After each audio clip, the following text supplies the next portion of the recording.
Good evening, everybody. Welcome to London Station. How are we doing tonight? Hope you're doing well. We're vibing. We're going to talk about Defy the Gods.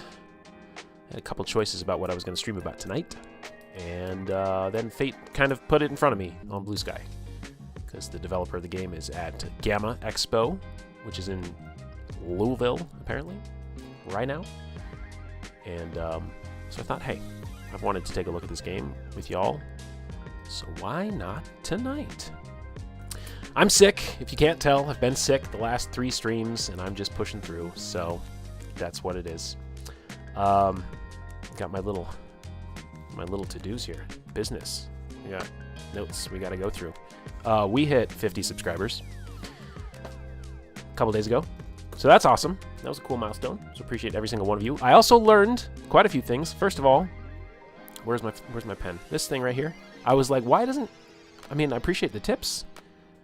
People that are given, tips. But why doesn't anybody use the super chat feature? I thought it was so weird. I was like, it's been like 9 streams. Not a single super chat. How weird is that? And then come to find out that's something you get when you become a YouTube affiliate partner, whatever fancy thing you got to be. You have to have like 10,000 watched hours of your stuff and 500 subscribers, and we'll get there, but... I was like, oh, I need to repurpose that box on my layouts. So there it is now. Tracking the latest subscribers. And we appreciate every one of them. What else is going on? I talked about how I'm sick. That's on my list. If you are new to this channel, by chance, if you're seeing this later because you saw the tags for Defy the Gods, or if you were at GAMA Expo and you went to the booth to see Defy the Odds, seems like a really cool game, and we're going to get into it. By creator Chrys Sellers, and she also made Raccoon Sky Pirates, which I have not looked at, but I know has a positive reputation in some circles, so she's out there as a designer. Yeah, I know, right? Whatever, YouTube, you do your thing. You do you. Let's see. Oh, yeah, if you're new to the channel, if you're just coming in here, this is London Station. We do tabletop role-playing games. We do a little bit of video gaming here and there. More now that I have a computer that can handle it, thanks to a generous friend.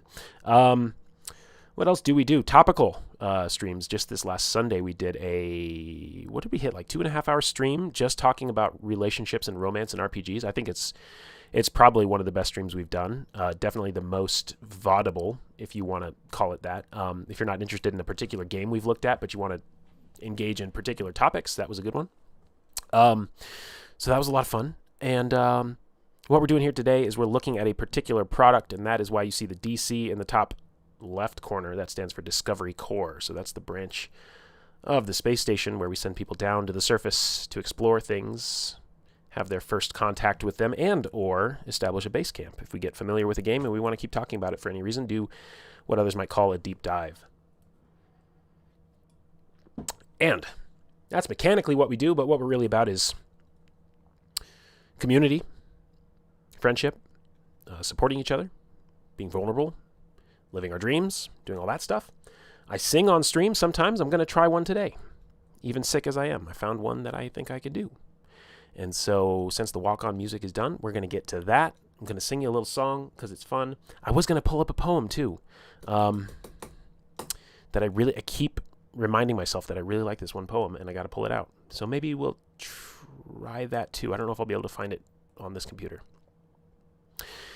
But we'll see how that goes. We'll sing you a little song to get us going. And then we'll take it off with Defy the Gods. This is More Than Fine by Switchfoot, which is an oldie now, if you want to call it that. I think this thing is 23 years old. So, we old out here. When I wake in the morning, I want to blow into pieces. I want more than just okay. More than just okay. When I'm up with the sunrise, I want more than just the blue skies. I want more than just okay. More than just okay. I'm not giving up, I'm not giving up now. I'm not giving up, I'm not backing down.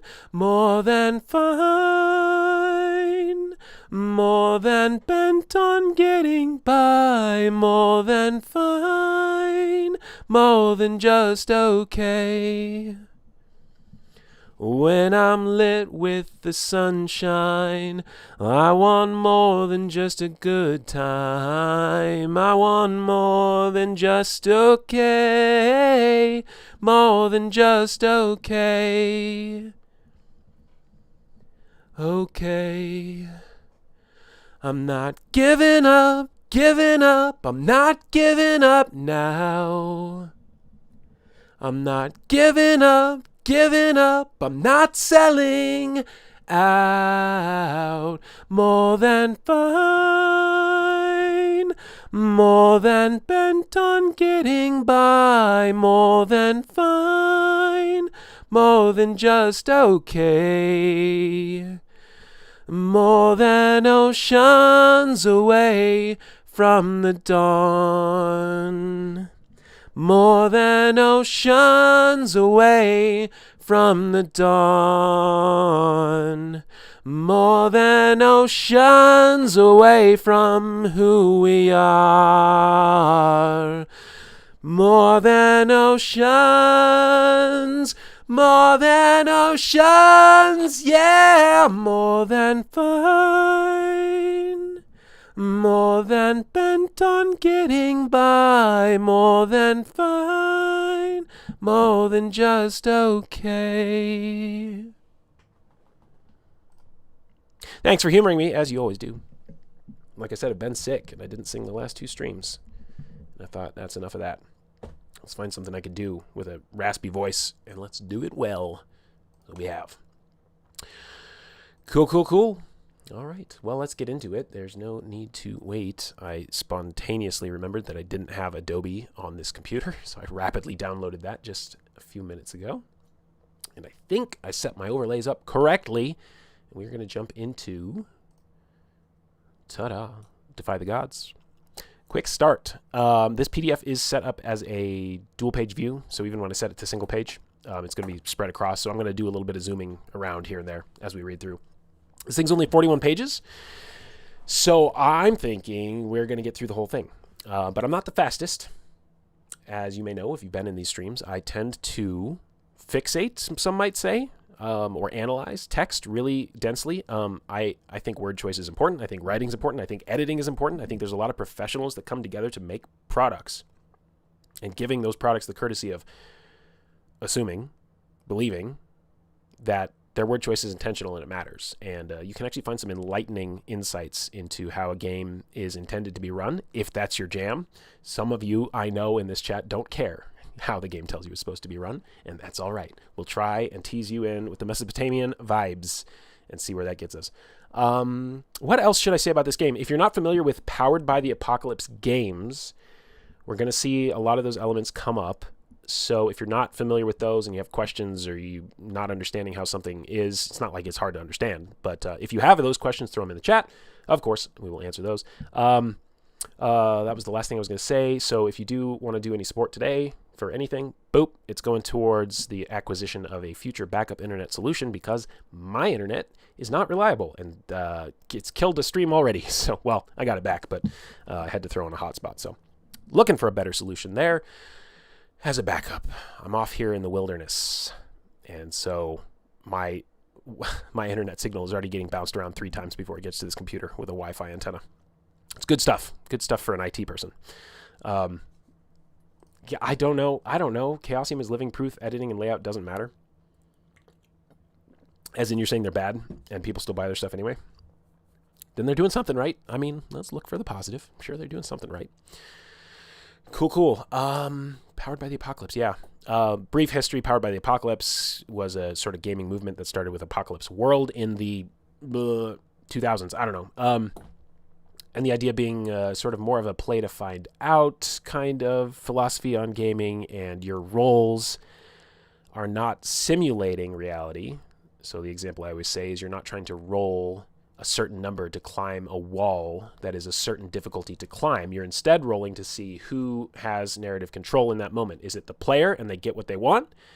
Is it the GM, whatever, we're going to find out what the GM is called in this.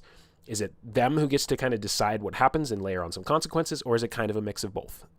That's a very, very, very high level overview of some of the tenets of Powered by the Apocalypse. People will tell you it's not actually a system, it's a framework, and yada, yada, yada. There's a lot of theory out there, and ultimately, it doesn't matter as long as you have one of them in front of you and you can read it and understand it. You'll be fine. Find some friends who are interested in the vibes you are interested in, and you are off to the races.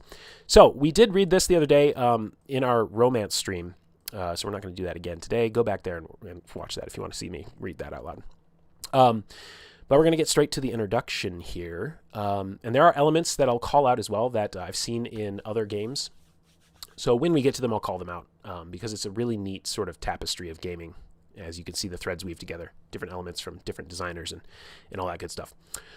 Okay, introduction. Now, I may not read every single piece of text out loud. If this were a fully published for sale work, of course, I definitely wouldn't. But this is a quick start. It's free for download wherever they are. I think, actually, let me check. I should have checked that first. Well, I'll check it later.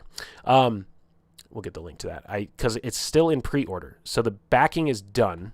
You can still jump in on the pre-order, which you might want to do if you like how this looks, because once they start to go to fulfillment, I know a lot of crowdfunded projects will shut down acquisition of the product until the backers get it, because they don't want people in the open market to get rewards before the backers got it. Yeah, it's a whole thing. Anyway, Defy the Gods is a queer sword and sorcery adventure romance set in fantasy ancient Mesopotamia. Spin yarns of daring adventure, messy romance, and treacherous power. Defy the Gods thrusts you into a cosmos ruled by a pantheon of capricious gods. You live in a city. Okay, first thing, look at all these. I don't know if you guys can see this. Let me zoom in further. Hold on. This is importante. Formatting is importante. These are all boldface, and they are in a different color, and there are several of them. These are indicators to you that these are mechanical things that are going to be important and show up later. These are, in fact, the 5 world forces, I think they're called, and so we'll see what that means later. But you pay attention to these things. You live in a city that wants to push you to the margins and forget about you. Surrounding the city are the trackless wilds where gigantic creatures roam. Hidden in pockets out there are the ruins of lost Atlantis, brimming with latent power and the desire to live again. And under your feet is the underworld, realm of the dead, waiting to embrace you and those you love forever.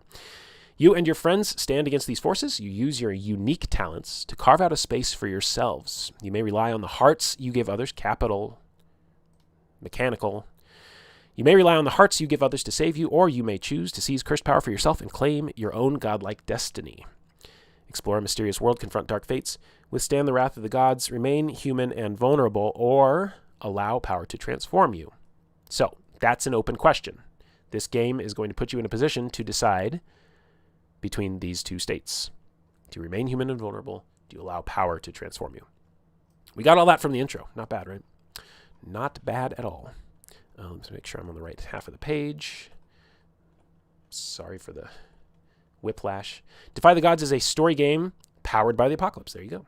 It uses many of the conventions of that system with some updates. For instance, tell a freeform story, pausing only when you trigger a move. There are basic moves that anyone can do and playbook moves unique to your character. However, over time, you will gain powerful doom moves, which accelerate your ascent to cursed power. Okay, we are going to pause here and belabor this for a hot minute,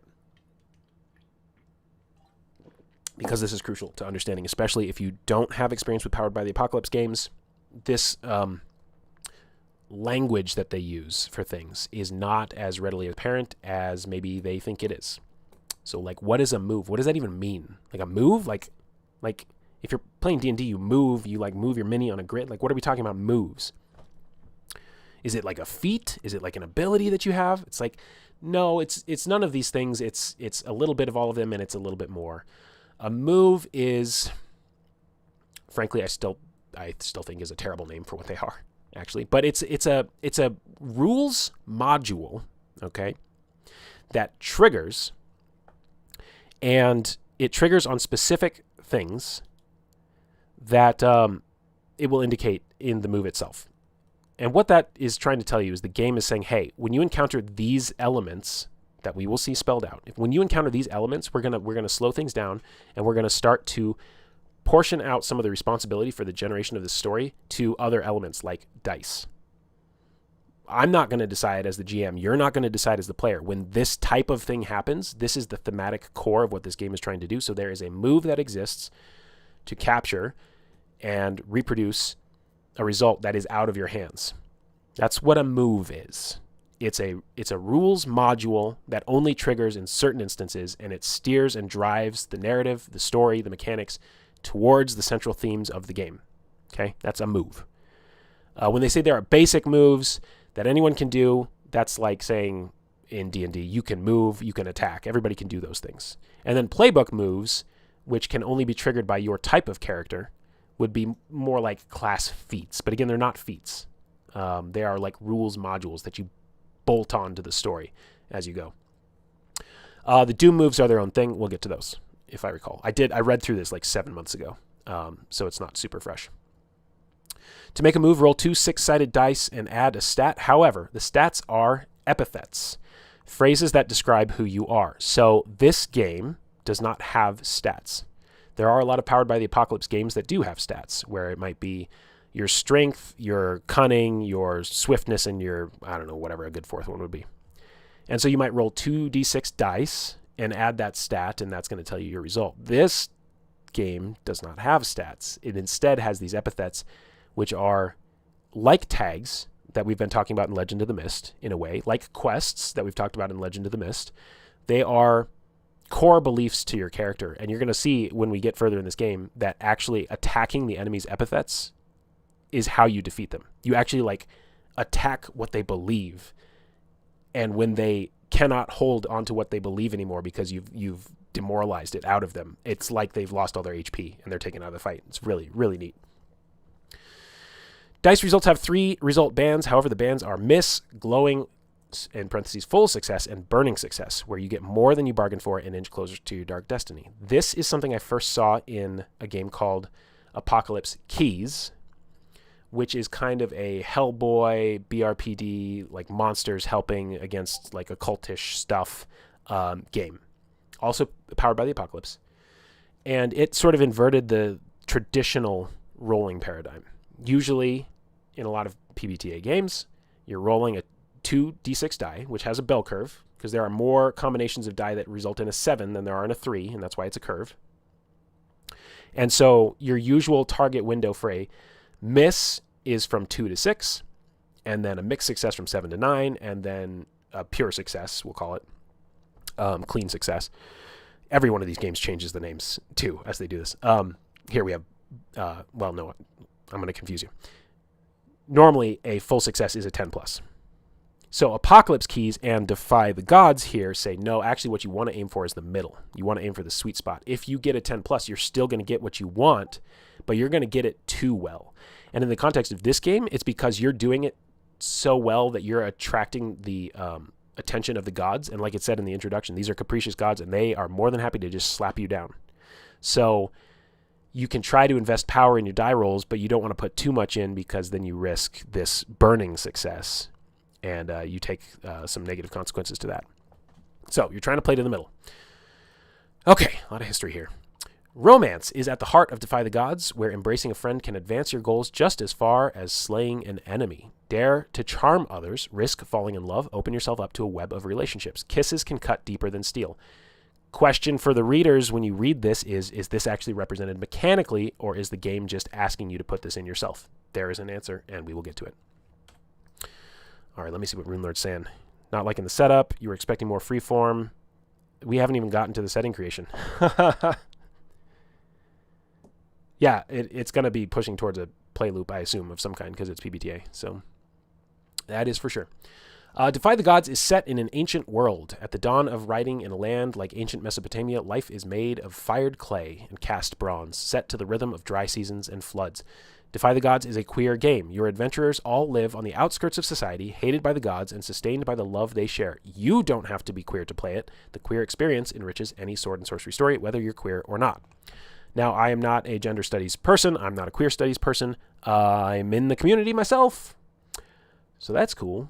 Didn't used to be able to say that. But I think that there's value to having different experiences in life anyway. So maybe just give it a shot, you know? You don't have to be queer. Your character doesn't have to be queer. Just give it a shot. See what it is. I think another game, of course, that really frames itself this way is Girl by Moonlight. My absolute number one favorite. Super awesome game. I could make 10 streams about that game. Well, maybe not. I'd probably run out by 10 streams. But it's also adamantly clear that it's like you don't have to be queer to play this game. What it's trying to emulate for you is the feeling of being something that is not the traditionally accepted thing and being on the outside. And just like it says here, you're on the outskirts of society, you're hated by the gods, and you're sustained by the love you share. You find your family, you find your partners, you find your relationships, you find whatever you need to find to survive the fact that you are different. And sometimes different can be vulnerable. And also, we've said in previous streams, one of the reasons that different is sometimes feared is because once you've questioned one thing, like maybe your gender, maybe your sexuality, it's a lot easier to suddenly question all sorts of other things like, maybe this capitalism thing is run its course. Maybe it was good at a particular time in history, but maybe it's not so hot anymore. Maybe we could consider some different ideas. I don't know. Sorry to be a revolutionary, absolute revolutionary over here. But that's what, when a game says this is about the queer experience, that's what it means to me. And of course, you can bring directly translatable queer experiences to that framework, and you're encouraged to. So I think that's great. I think everybody should have representation and media made for them to consume. I think that's great. Defy the Gods beckons you into a world where sorcery is as powerful as it is perilous. The immortals draw near enough to touch, and a single sword stroke or kiss can change everything. That swashbuckling feel is another element that comes from a game that I haven't read, but I've heard a decent amount about, and that's Thirsty Sword Lesbians. Again, a very queer game that says you don't have to be queer to play this game, but about that sort of, where does it say here? A single sword stroke or kiss can change everything. It's that kind of like tension. That's the kind of story that we're trying to tell here with this game. The basics. You'll need a game master. Hey, for once, I don't have to remember a unique phrase for the game master when I read something. We're just the GM on this game. Plus, 3 to 5 players, 2 to 3 hours for the first session. Player characters are called adventurers. NPCs are called side characters. No difficulty with the language there, which is nice. I like sometimes some bespoke language in games, I'll be honest. I do like it, but sometimes it's nice to just have a break on the brain and think about other things. Each player gets a playbook. The playbook provides options for who the adventurer is and what they look like. It also has many things they may do called moves in crucial moments. Some moves are available to every player, and some are unique to each playbook. We've said that. You all, GM and players alike, take responsibility for setting the tone, being a fan of each other's players, and taking care of each other. So we're going to probably run into a page coming up here where it says, like the play guidelines. A lot of these Powered by the Apocalypse games have these because... Why? How do I want to answer why they have them? It has to do with, again, these games frequently are trying to cultivate a very specific experience. Very specific themes, very specific, all sorts of specific things. And to grease the gears for that and to kind of make it go the way in alignment with those things, they usually come with about a page or a half a page worth of like, these are the guidelines for this. They might say things like hold on but lightly. You know, like don't get so fixated on the details that you can't be fluid and move to let the story follow the themes. You know, be a fan of the player characters. Here it says be a fan of each other's characters, so that it goes all ways. But that's the notion that like these are not competitive based games. You're not an adversarial GM. You're more of a facilitator. And you're supposed to put challenges before the players because those challenges feel rewarding when overcome, or they feel cathartic when dealt with, or they feel heavy and miserable at the right times. But it's not adversarial. And there isn't much, I would say, adversarial GM games out there I've seen recently in sort of the modern era of gaming, but it is something you hear more about in a lot of the history of gaming in the earlier years, the original D&Ds, the advanced D&Ds, so I hear, where it's kind of like the GM is there just trying to challenge you and put puzzles and traps in front of you, and then like if they kill your party, then they win. But if you beat the dungeon, then the players win. And it was always kind of this, I don't know, arms race kind of a thing. Not so here. Overview of play. The game starts with session 0, in which the GM explains the rules. Everyone agrees on safety tools and boundaries. The players create characters, forge relationships, and build the world. There is world building here. So it is not a set setting. You do go through for each of the 5 world forces, and you create what those actually are and what they look like. So to your point earlier, Rune Lord, yeah, it still may be pointing to a specific play loop, but it's not a fixed setting. The players narrate their first world scene. So this is a phase. We'll see what that is in a little bit. Then the game takes on this rhythm. Here's your play loop. Adventure. The GM presents difficulties, and the players try to overcome them. This is the main mode of play and the focus of the quick start. It might take one session or a few. Downtime. The timescale zooms out, and the players describe what the adventurers do between adventures. World scene. The players pick a world force, 1 out of the 5, and play a scene as some of its members. This points to further story hooks for the GM to use. And D, back to another adventure, which is not actually a D at all. We just have 3. It's an A, B, C. This is cool because these are your cutscenes, kind of, right? If you're thinking of an epic story or you're thinking of a TV show, and you cut away from the heroes or the protagonists to see what the other side is up to. And then you get knowledge that the players don't have, and that enables dramatic irony as a what do they call it? Literary device. But this is neat because I've seen this in games. Fabula Ultima does this with the cutaway scenes, right? Where the GM, I think, do they spend a Fabula point in order to trigger that? They might. I think that's what it is.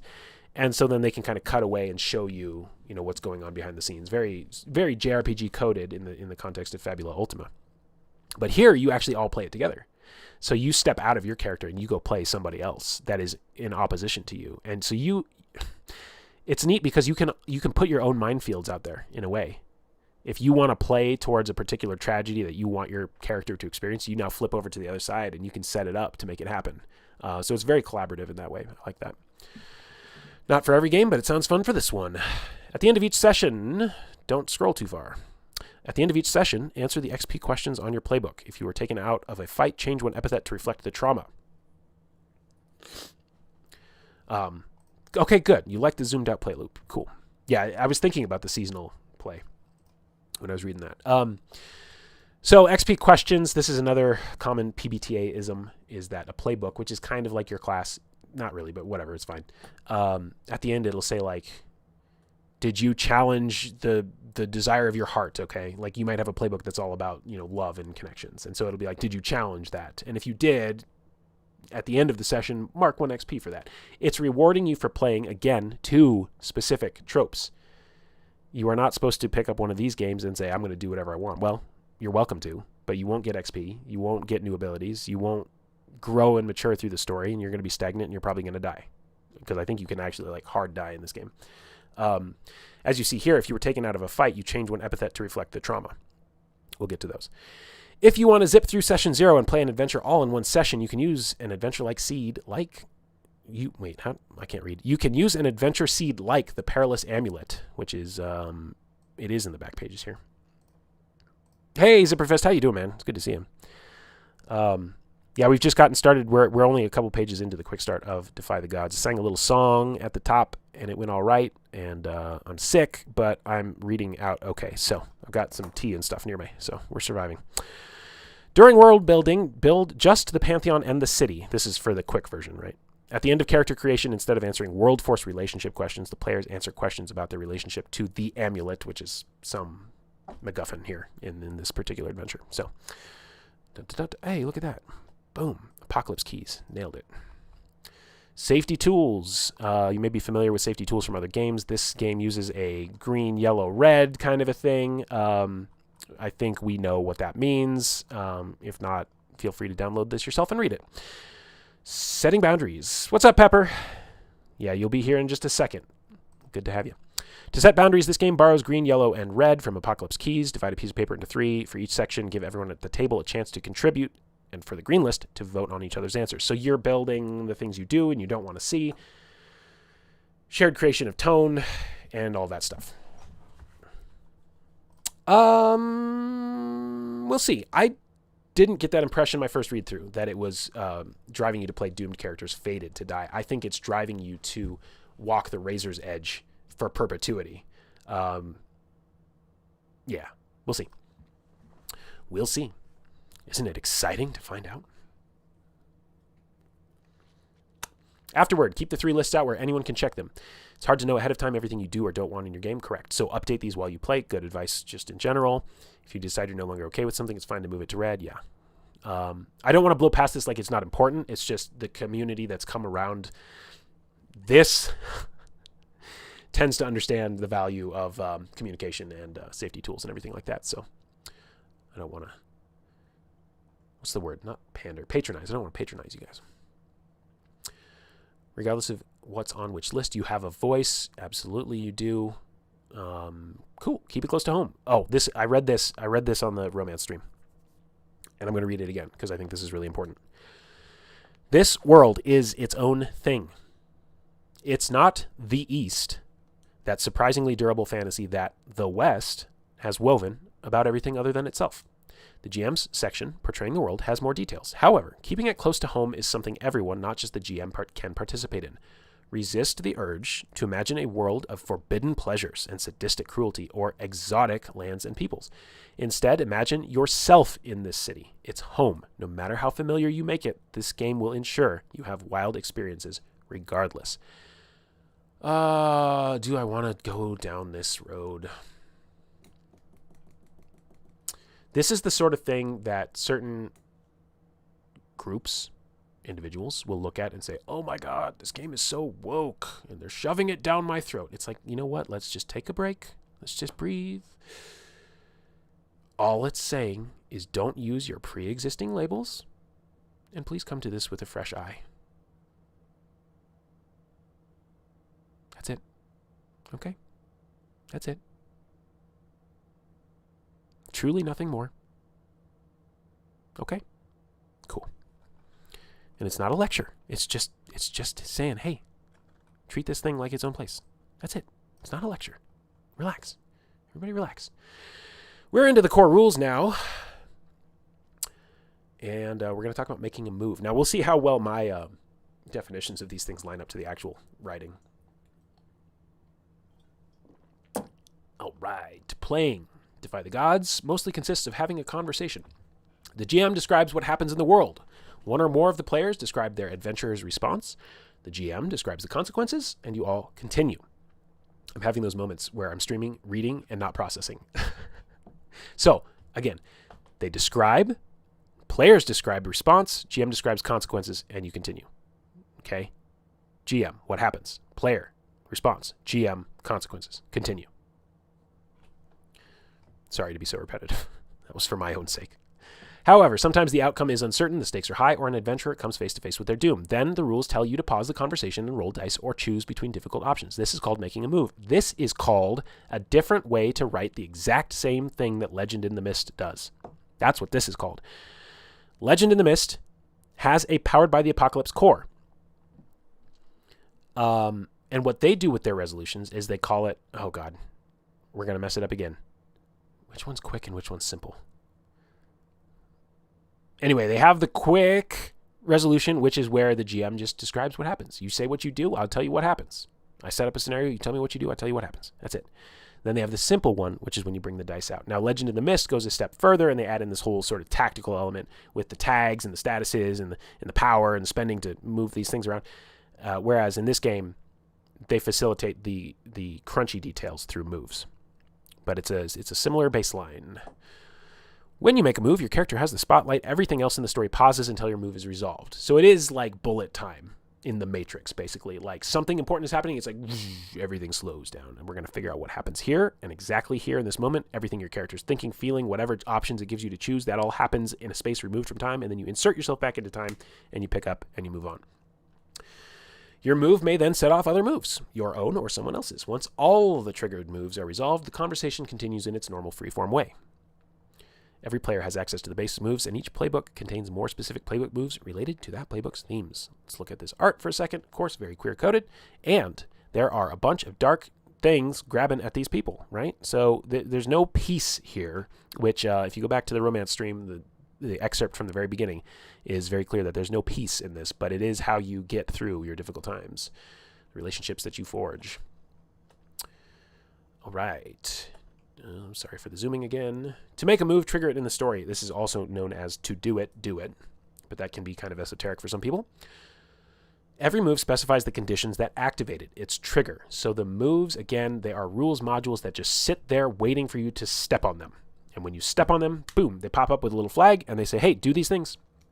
That's how they work. When you narrate the trigger into the story, then the move happens and its mechanical effects follow. The move can't happen without this narrative trigger. If you're watching this, and again, I'm sorry if you all know this already, if you're new to PBTA, it might be occurring to you to ask, well, couldn't I just force the things I want to trigger the moves into the narrative? And doesn't that kind of cheapen it? Like, doesn't it just make it so I'm kind of calling the shots anyway? And the answer is, yeah, kind of.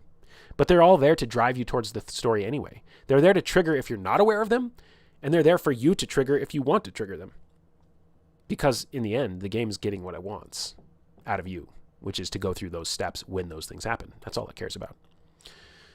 If you want to make a move and get its mechanical effects, you have to introduce something into the story to trigger it. For example, the trigger for the entice move is when you appeal to someone's physical or emotional sensibilities.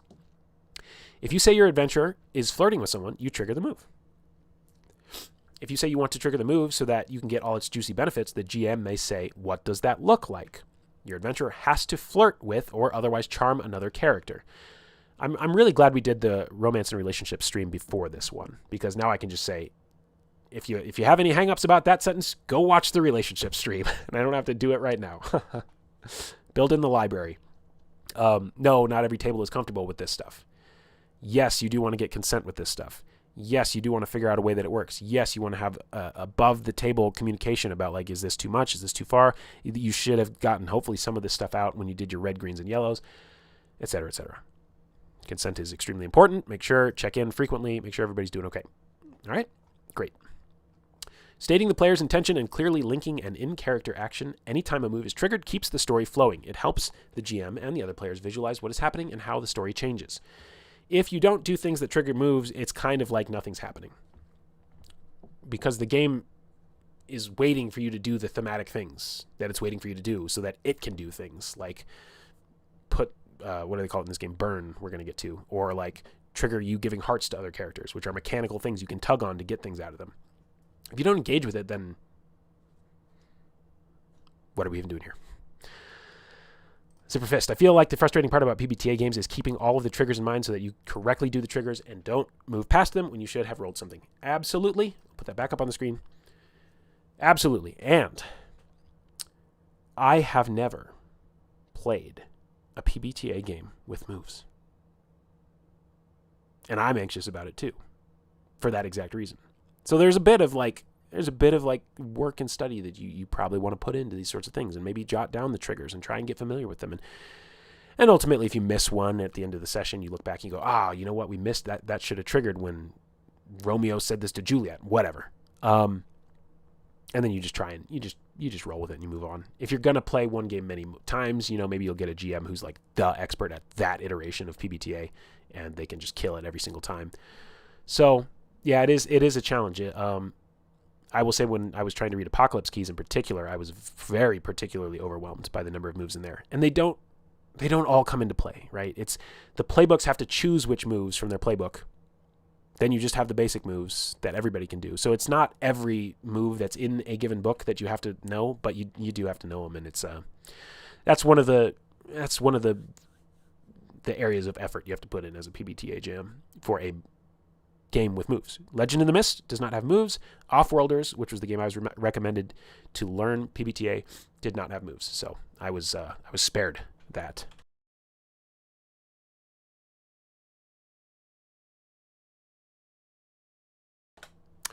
All right. Rolling dice.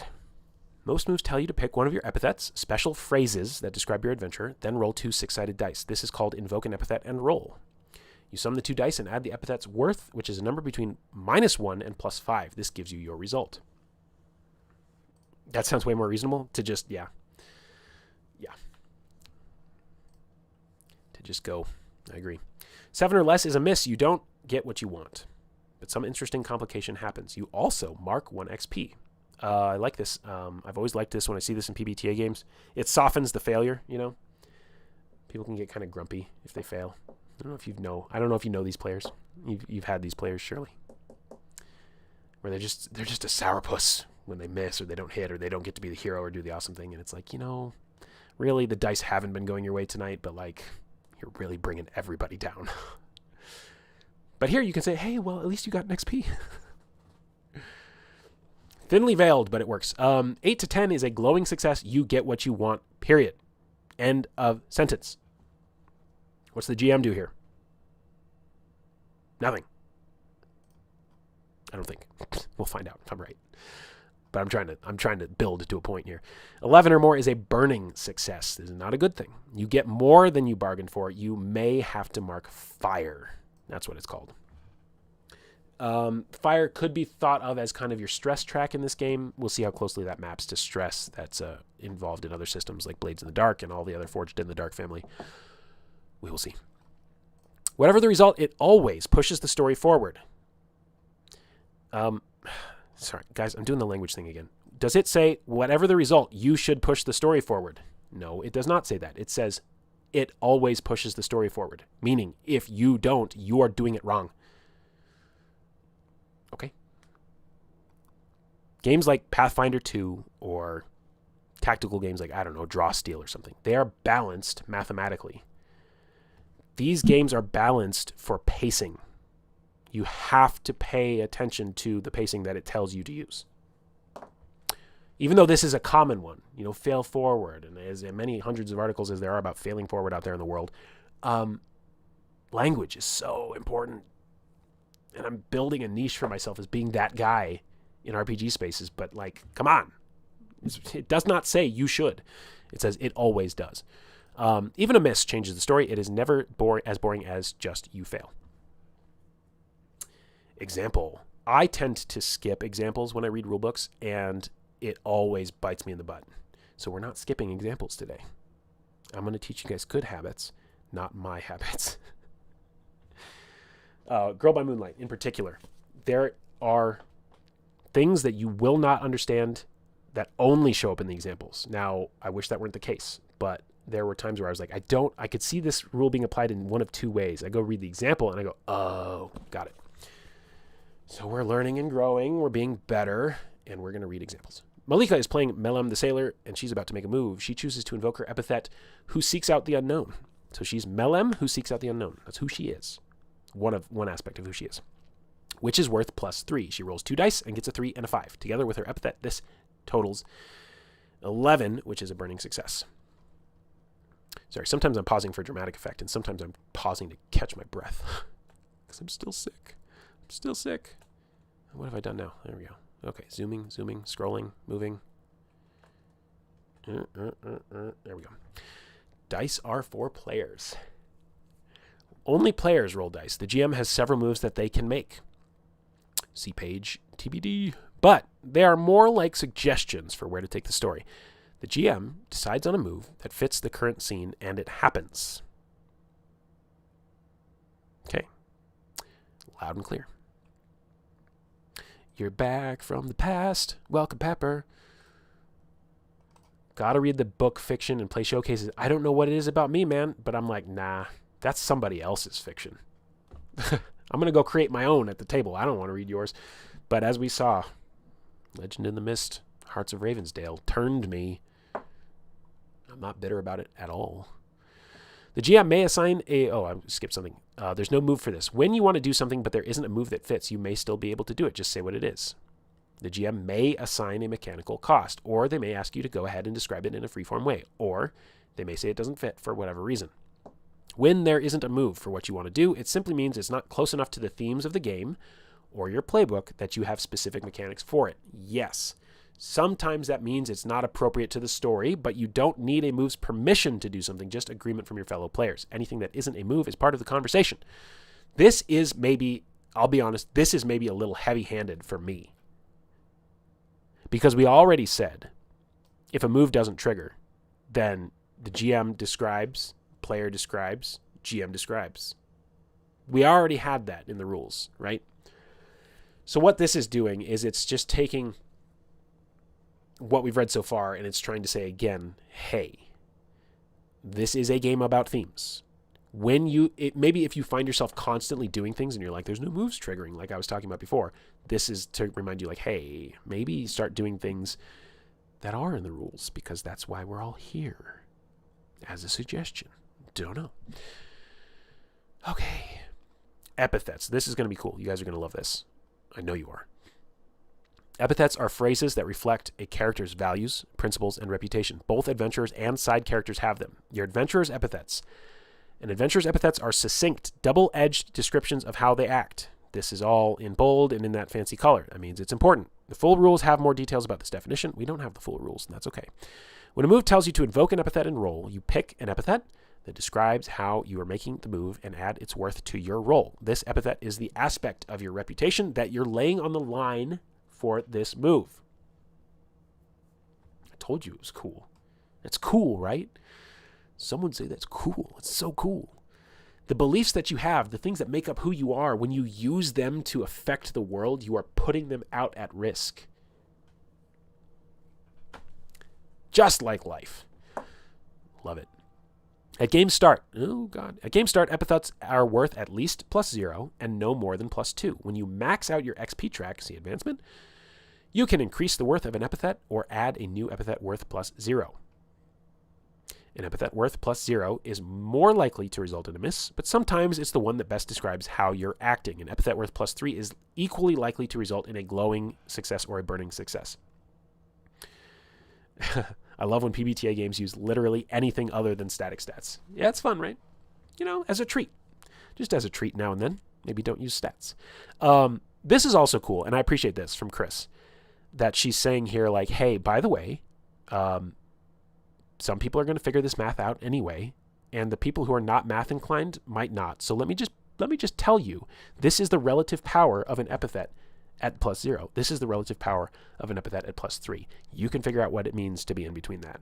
But she's already done the math for you, and she tells you in the rules. I think that is just really respectful, accessible. This is not a game about, look how clever I can be, and look how I can figure out the math and make it work for my situation. No, she's saying, this is how the math works. Play the game of playing the game. Anyway, don't know where that rant came out of. But there it is. Malika wants her sailor, Melem, to be bold and spicy. She chooses the epithets who thirsts for the unknown, who flirts readily with anyone, and who never stops coming up with plans. Oh, the internet's doing its thing. Are you going to straighten out? Nope, it just died. Come back. Well, let's start. Oh, it's coming back. It's coming back. Let's get the backup ready just in case. Let me know if you guys can hear me, because it's red and angry. Oh, it's so red and angry. Can you hear me? Let's get it fixed. I do appreciate the practice I've had with streams crashing recently. It makes it much less of a panicky situation. Oh, yeah. Oh, it stuttered. It stuttered. It's still not very happy with me. Are you going to come back, or am I going to have to switch you? Don't be like this.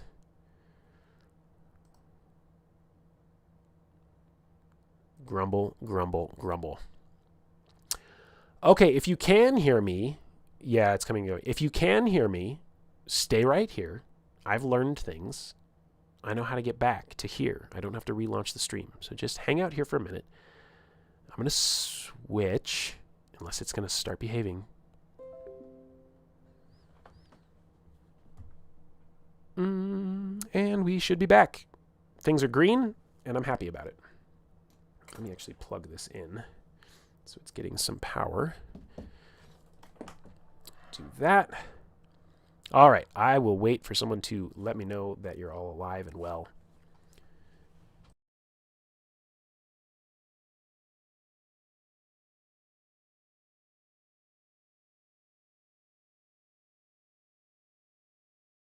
We're so back, maybe. So back. I feel back. Audio's desynced right now? That's not something I know how to fix. I don't want to fix that. I don't know how to fix that. Boo. I guess I gotta learn more. Ugh. I don't want to learn stuff. Is it still desynced? Or is it going to catch up? It's fine now? Oh, good. Oh, good. Cool. Anyway, I won't I won't chill too much about it, but you know. Yeah. Let's go back to the PDF. And we'll pick up once I bring it back on screen, like so. And we're back. Okay. Thank you guys for your patience. All right, so Malika flirts with anyone who never stops coming up with plans. Knowing that epithets can figure in misses as well as burning successes, Malika has made Milem a bit of a disaster. Someone who may get caught up in their own schemes. She assigns epithets worth of +2, +1, and +0, respectively. You start with 3 epithets, and you gain more as you play. The more epithets you have, the longer you'll be able to play your adventurer. We'll find out why. It's kind of cool. They like burn out and stuff. It's really neat.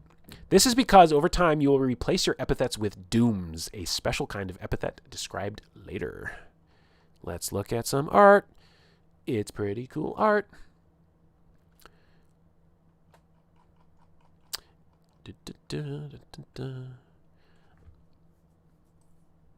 Oh man, even that turned green. Man, my main internet sucks. All right, side characters' epithets. Named side characters also have epithets. This is importante. However, their epithets don't have any worth. Each epithet describes some way that the side character acts in the world. The more significant a side character is to the story, the more epithets they have. 0 epithets. Anonymous enemies like ghouls, animated skeletons, soldiers who have no epithets. They are defeated after taking 1 wound, with excess wounds spilling over to the next 0 epithet enemy if one is nearby, and that's how this game handles basically minions. If you have 3 of them in a row and you deal a 3 wound hit or whatever it's called in here to one of them, you will take out all 3. I like that quite a bit. 1 to 2 epithets. A side character who shows up once in the story or who blocks a minor goal typically has 1 or 2 epithets. They may have a name or they may be identified only by their function in the scene. So these guys, 1 to 2, they don't even necessarily have names. They're more than a minion, but they're still just, fodder. 3 to 4 epithets. A named side character who recurs in the story or offers significant opposition typically has 3 or 4 epithets. They usually have a relationship with at least one of the adventurers, preferably 2. Interesting. 4 to 5. A formidable named side character who aids or opposes the adventurer's main goal in the current story arc typically has 4 to 5 epithets. They usually have a relationship with 2, 3, or more adventurers. We're only playing 2 to 5 or 3 to 5 characters, so that could be the entire group, which makes sense. The adventurers are facing off against Gashur, a powerful necromancer who used to love Melem. He has 4 epithets: who commands the dead, who holds the key to the underworld's gates, who speaks icy truths, and who has forgotten mercy. Ooh. Gashur has a faithful acolyte, Dagon, who wants to learn the secrets of necromancy but will settle for being Gashur's enforcer. She only has 2 epithets: who has no pity for weakness and who thirsts for Gashur's approval. Gashur also raises skeletons to fight the adventurers. Each skeleton has 0 epithets. They attack in packs, which makes it easy for wounds to spill over from one to the next. Good GM advice tucked in there. If you're going to use 0 epithet guys, put a bunch of them together so that the adventurers can actually smack them down. Okay. Hold on one more second.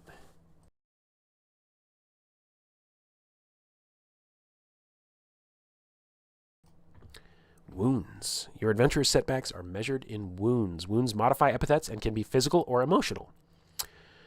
When the GM or a move's result tells you to mark a wound, tick the wounded box under the epithet that you just invoked. Briefly, we're going to go to the character sheet because I want to start to get a visual of how this looks. That helps me learn. Maybe it'll help you as well. If you didn't just evoke an epithet, or if that epithet is already wounded, pick the one that seems most appropriate for what's happening in the story. So basically, a wound is coming for you either way. And it tends to come for the one you just used, or if you didn't just use one, it comes for whichever you choose. All right. So let's go to... Oh, that's right. I remember this now. This is so cool. When an epithet is wounded, its worth changes to -1. Doesn't matter what its original value was.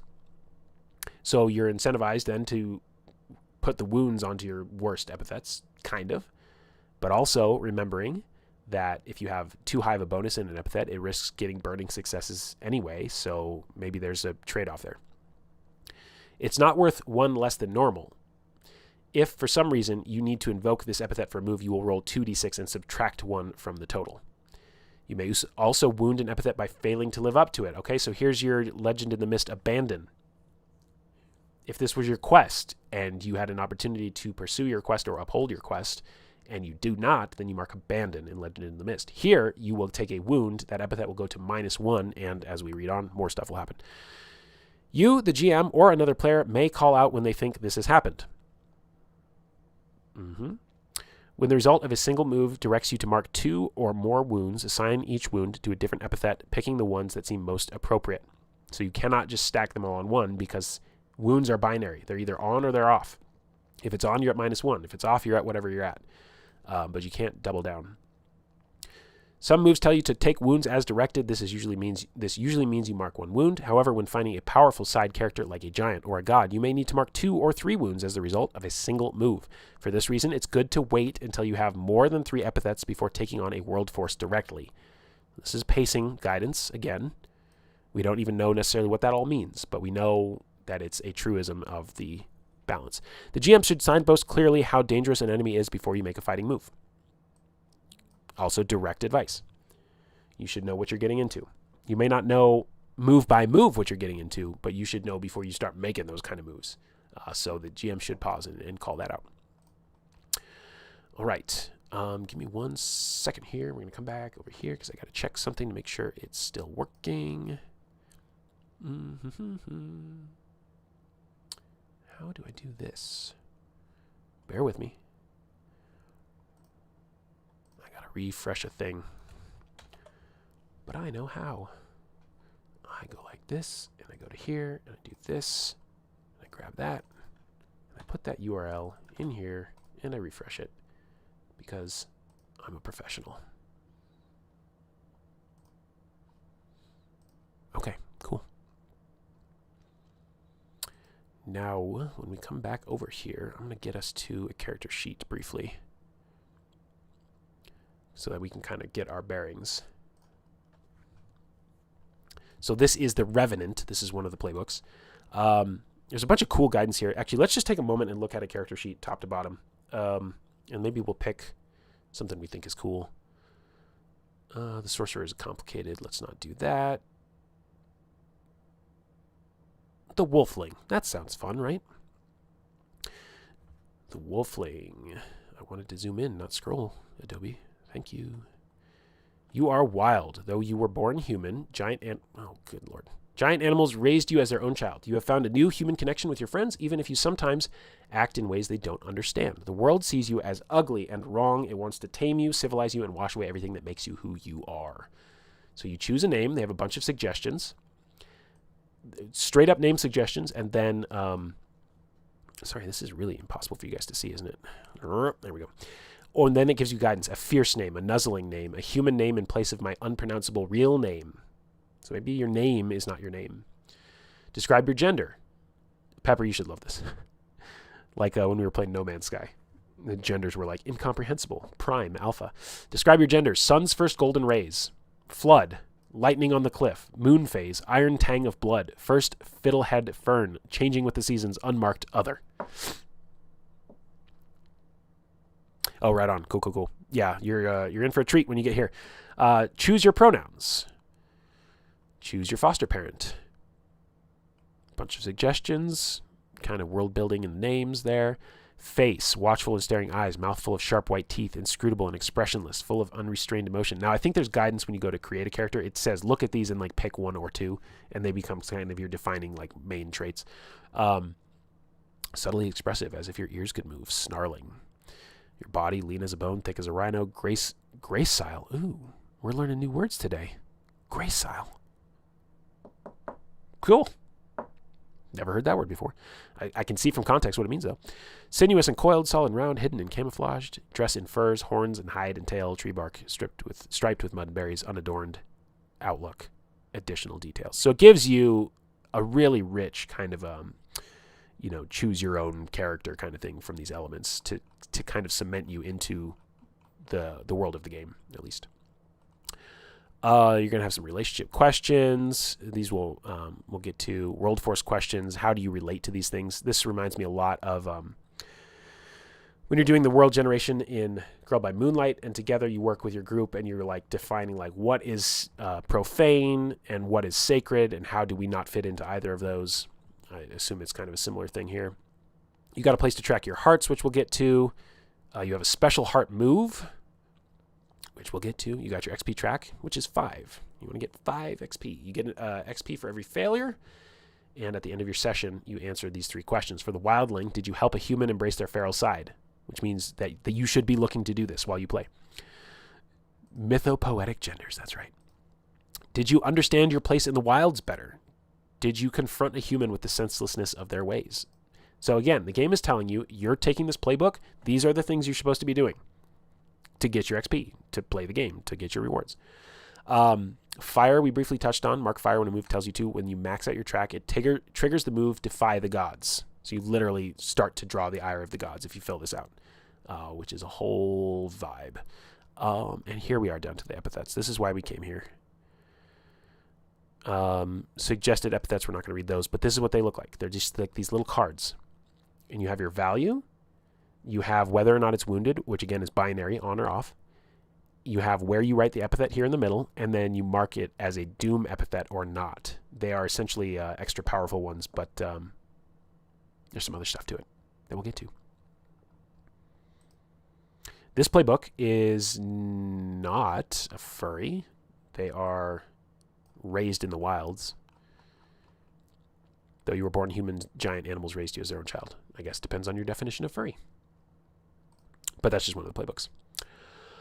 All right, back to the rules and an example. While fighting Gasher the Necromancer, Malika rolled a miss, and it resulted in Melem, her sailor, taking 2 wounds. She has 3 epithets: who thirsts for the unknown, who flirts readily with anyone, and who never stops coming up with plans. She decides that Gasher has humbled Melem's sense of her own cleverness, so she wounds who never stops coming up with plans, making it temporarily worth -1. It says temporarily because you can restore these. Malika also says, Melem still has a thing for Gasher, but it's clear that Gasher now loves only death, capital D. This has daunted Melem's normally flirtatious nature. She wounds who flirts readily with anyone. Now, she has just 1 epithet to invoke that has any chance of success. Not entirely true, but at least it's the one worth +2, who thirsts for the unknown. So.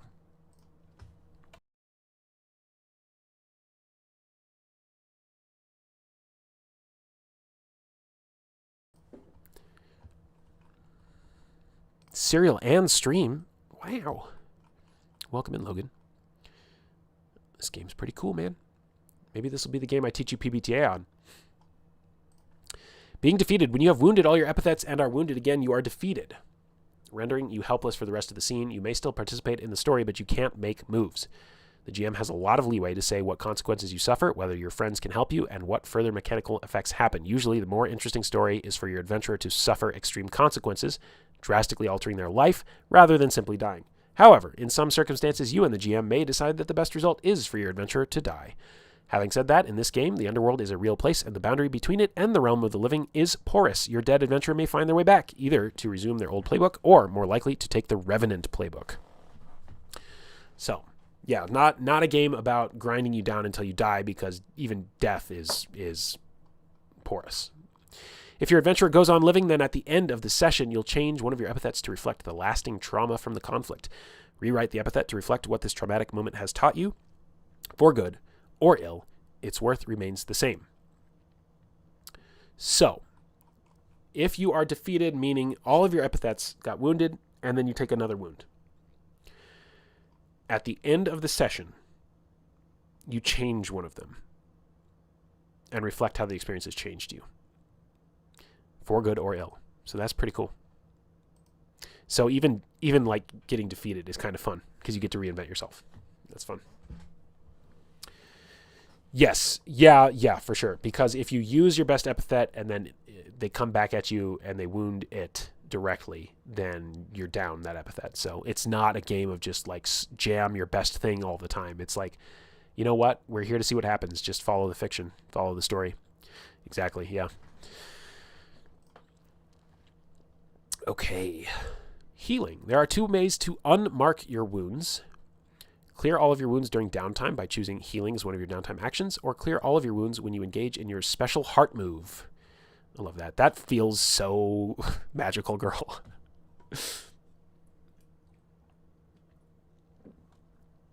Every playbook has a different special heart move that requires a quiet moment. It clears all of the wounds of every character involved. What does that cost you, though? I wonder. That's interesting. Didn't you die? But did you die?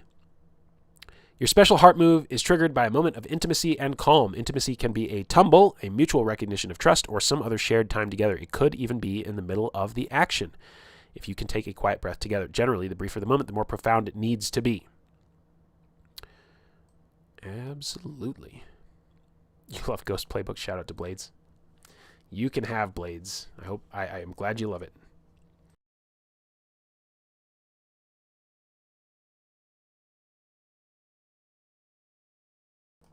Sorry, I have to keep pausing.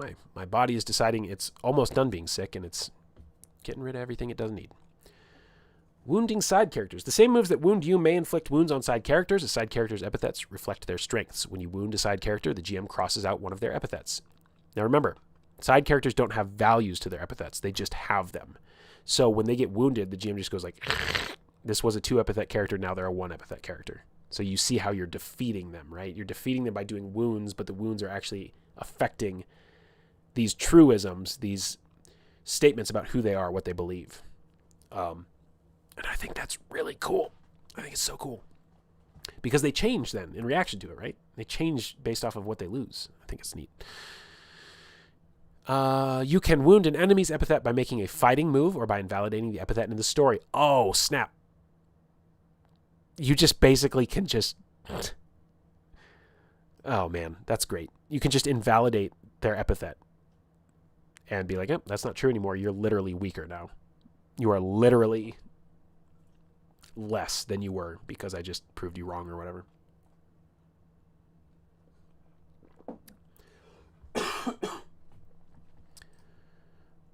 For example, the palace's executioner may have the epithet who terrifies the people.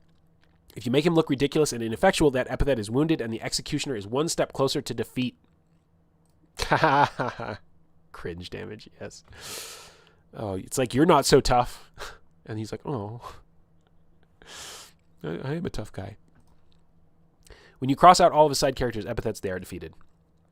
You who dealt the last one decide if they are killed, unconscious, fleeing, or otherwise no longer a threat. Nice. It takes 1 wound to defeat an enemy with no epithets. Fair. Such enemies usually attack in a group. Wait, hold on. Okay, so if they have 0, you only have to deal 1 and it can spill over. If they have 1, you still only need to deal 1, but it doesn't spill over. Okay? Such enemies usually attack in a group. When you inflict more than 1 wound on a 0 epithet enemy, yes, spills over. We read that earlier. Yes, we understand. Hearts. We read this on the romance stream, but it's important enough to read it again here. Hearts are something you collect from other people. They show how strongly those people feel about you and how much sway you have over them as a result. They may be physically attracted to you, admire you, feel vulnerable with you, or even be hatefully obsessed. You may win hearts from side characters or other adventurers. When you do, write the number of hearts you have in your playbook sheet next to their name. We saw the space for that on the character sheet. Writing down someone else's heart means you're the one who has the advantage. The person who feels strongly about you and gives you their heart doesn't write anything on their sheet. Hearts are a currency you can spend. You can spend them to make the influence move, support the person whose heart it is, undermine them, or tempt them to do what you want. I don't know this quote, Logan, but I'm going to put it on the screen for everybody else. I'm sure it's a reference everybody else gets but me. Example, Malika has 2 hearts from Ashmi the Sword, who's played by Alex. This means that Ashmi cares what Melem thinks about her. In this case, Alex says it's because Melem has a tricksy way with words that Ashmi lacks, and for reasons she doesn't understand makes her swoon. In the hearts section of Malika's playbook sheet, Malika writes Ashmi 2. Whenever you feel yourself falling for someone or when a move tells you to, make the give your heart move. The GM or other players may give you their hearts freely, or you make the entice move, winning their hearts despite themselves. When a side character has one of your hearts, the side character, through the GM, can try to influence you too. Sorry, dude. Put it on the list. The list of things you can't believe I've seen. Or played. Yep. Strings. These are the strings from Thirsty Sword Lesbians and Monster Hearts and probably elsewhere. When a side character has one of your hearts, the side character, through the GM, can try to influence you too. What about wounds? It may seem like hearts undercut the more direct way of defeating enemies by wounding them. If you can just entice an enemy into giving you what you want, do you even need to fight them? The game asks. This is by design. When you convince someone to stand by you instead of with a world force, even if it's merely because they're hot for you, you have created a relationship. A strong enough web of relationships can rival even the power of the gods. There is your queer analogy, guys. There it is. Okay, this is what it means when it says it's a queer game. It frames the powerful as the gods, and it frames how you can sometimes only survive with a community of people who accept and love you for who you are. And I think that's just neat. Fighting God with the polycule. Hell yeah. When you live under oppression, your emotional connections are a form of resistance. Oh, that's right. I freaked out over this line on Sunday as well. I like it. And I'm not sorry for liking it. Okay. Bestowed epithets. This is cool too. You guys are going to like this. When you get 4 hearts from someone, your adventurer has a special insight into theirs, and you may propose a new epithet for them. If they accept the epithet you propose, they write it in their playbook. See the Name Me move for more details. Since more epithets let you play your adventurer longer, accepting a bestowed epithet is powerful. So you get enough of these hearts or these strings from other characters because you're enticing them or whatever. And then you can spend 4 of them. I think you have to spend them. But you're basically like, I know this about you. And whether or not the player does have the final choice. But you can actually kind of create truths in other characters because you're like, you are so like weak in the knees around me that I'm like, I see through you. And this is who you actually are. And it can be this really powerful moment of realization for that other character if it's like a wholesome thing. Yeah, that is the perfect way to put it, Pepper. So cute.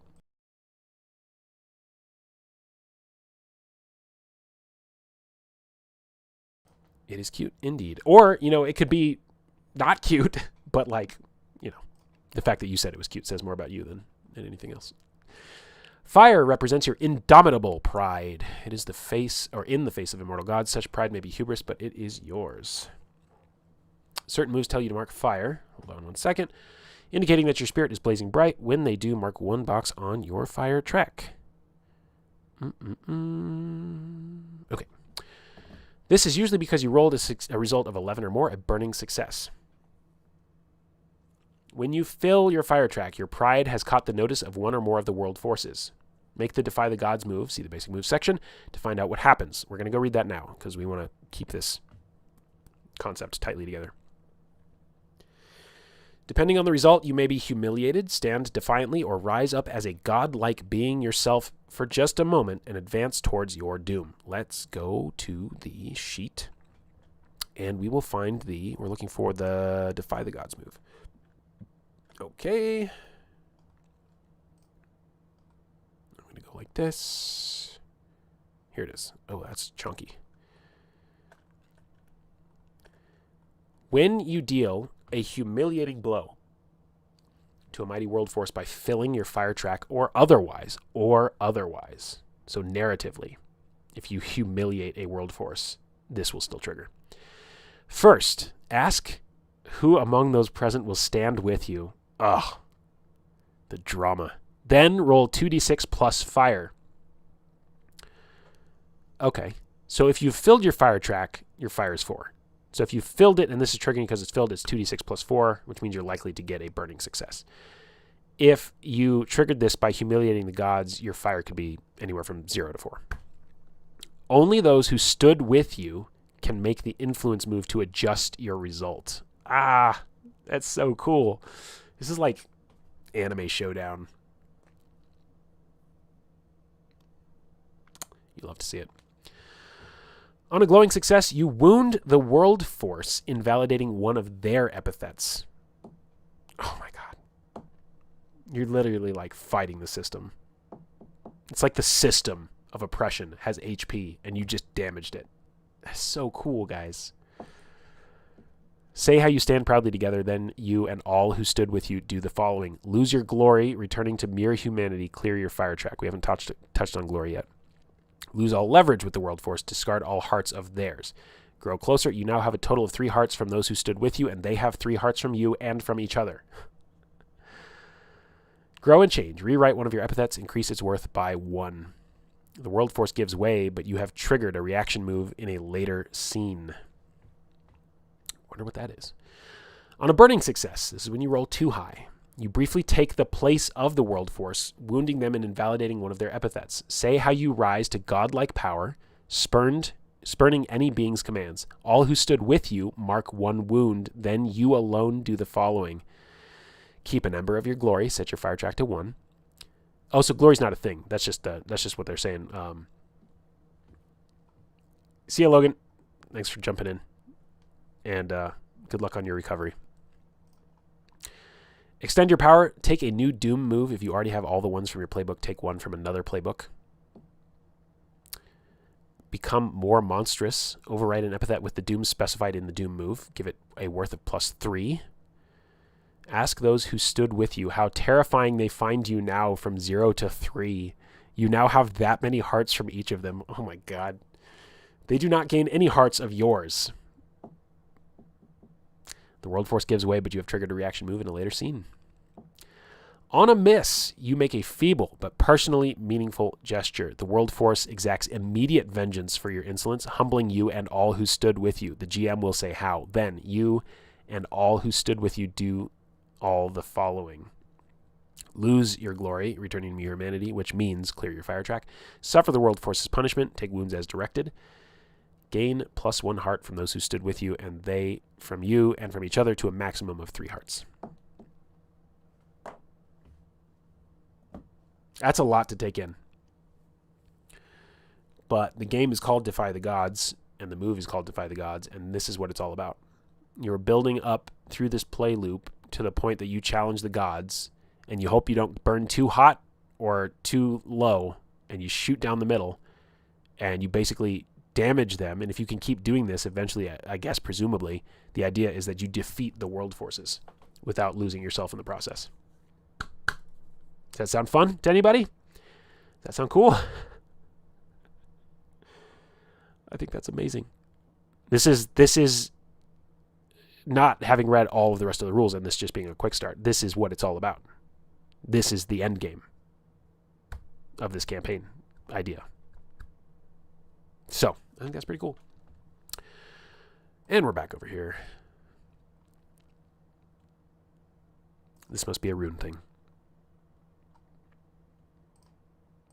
It does rule. It does rule, Pepper. It's so cool. This game had a backing goal of 20K, and it got 39. And I'm like, what? Where was everybody? I didn't know about it while it was backing. So I was like, dang, that's too bad. Because, I mean, I'm literally on the page called Fire, but this game is fire. And I hope it gets new life when it gets a formal release, because it seems fucking awesome. It seems fucking awesome. Okay. Now let's talk about Doom. And Doom is a special kind of epithet, a mark of how much immortal power you have seized for yourself. Your Dooms describe the inhuman, selfish, monstrously powerful version of yourself and the coming end of your adventurer as a playable character. They are a way to defeat the world forces you oppose by becoming one of them. You get a new Doom when you roll a burning success on the Defy the Gods move. Pick a new Doom move from your playbook, or if all of those are taken from another playbook. One hopes that you don't have all of your Doom moves from your playbook, but I guess it could happen. Each Doom move says what Doom you take. By design, these allow for less player flexibility than regular epithets do. If you want to change it, discuss it with the GM. So these are prescriptive. You trigger certain Doom moves, I guess, and it tells you what you become. Isn't that a hardcore line? It's like, ask the player characters now how afraid of you they are. And you get power over them for how afraid of you they are. Oh my god. It's super metal. A doom always replaces one of your regular epithets. This represents your power eclipsing your humanity. Love games about duality. Pick which regular epithet to efface. Write the new doom in its place and give it a worth of +3. So it immediately comes in at a +3. Meaning you can choose to replace a lower tier one for a +3, or maybe you're rolling too many burning successes and you don't want that anymore. Unless it is limited by a wound, a doom can never be worth less than +3. Place a mark next to the doom label underneath the epithet. I think I might have missed this. Regular epithets cannot exceed 3. A doom epithet starts at 3 and cannot exceed 5.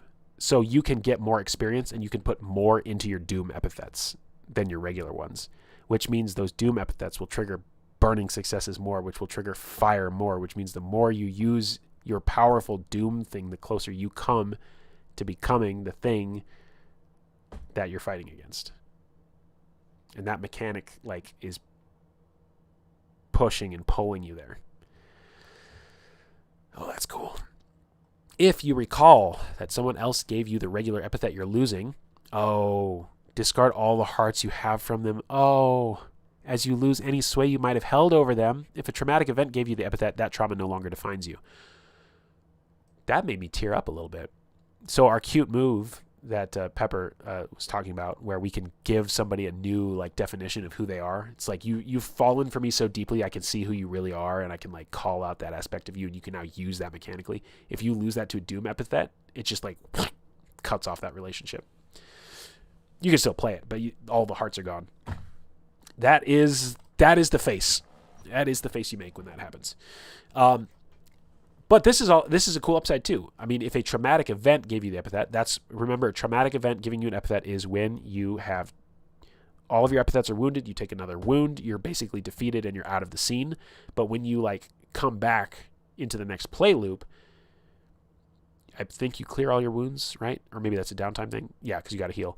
And then you change one of the epithets. So you can have it replace a trauma that defines you. So your dooms, in a tragic way, can kind of, I don't know. It's not roses and sunshine, that's for sure. But it's something. Well-written games know how to craft touching moments, and this seems like it can do that. Heck yeah, it does. Absolutely.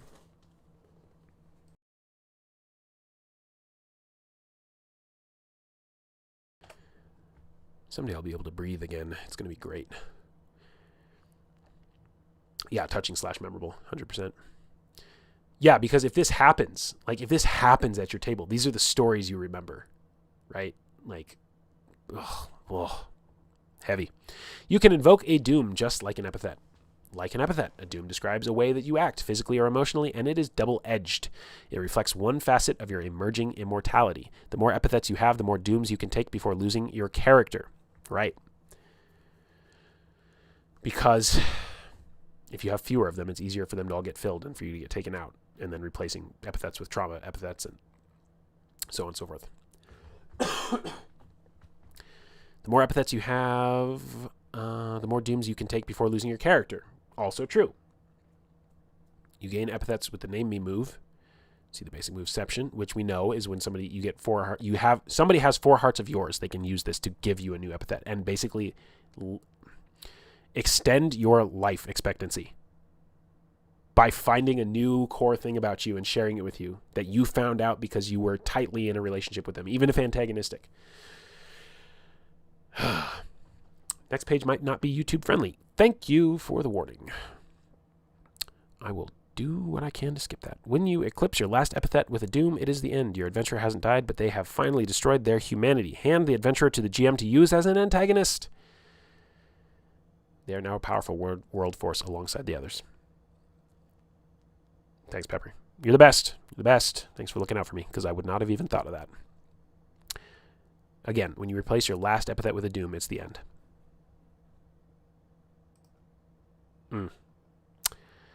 Wild. Okay, let's just do this, just to be super safe. Oh, come on.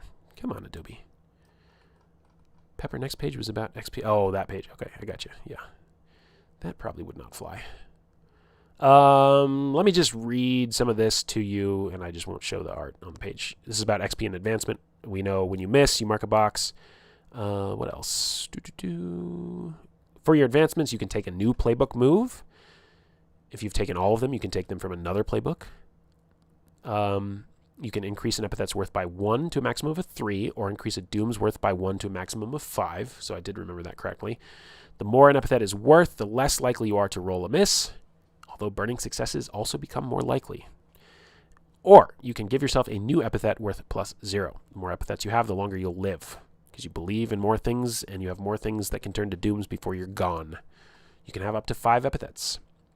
Malika rolled a miss on her last move, so she marks XP. This fills her track. She clears the track. For her advance, she chooses to add a new epithet, who dips their words in honey. She gives it a worth of +0. Also, while I'm doing this in private view mode, I'm going to skip ahead to 37 and make sure I know what comes right before it, in case I forget. Yep, got it. Okay. It's good art. Also, page 39. I don't know why I thought, oh, this is only 41 pages. I'll get through that in a stream. Me? No, I won't. No, I won't. I should have known better. We are almost... we're kind of almost done with the second session. Okay, ending the session. At the end of the session, you take these steps, answer your XP questions. You get XP for answering them. If you were defeated, you rewrite one of your epithets without changing its worth. It says it's coming up with new ones is hard, so give yourself some time between sessions to think of a new one. Give out stars and wishes, so that's actually encoded into the core rules, so that's neat. It says pick just one person to give a star. Don't pick multiple. Yeah, for sure. A wish may be mild, something you're looking forward to. Okay, that's kind of its own thing. Review the palette. So your world generation is your palette. You review your safety tools, etc., etc. So this is just kind of good bookkeeping, session-ending advice. Finally, if you maxed out your XP track, clear your track and take an advancement as described above. Okay. Let's go back to the texts. Let's have Adobe do what it's supposed to do. This is the page we're on. Thank you. All right. Big ol' explanation of the end of the session. I'm not going to read that.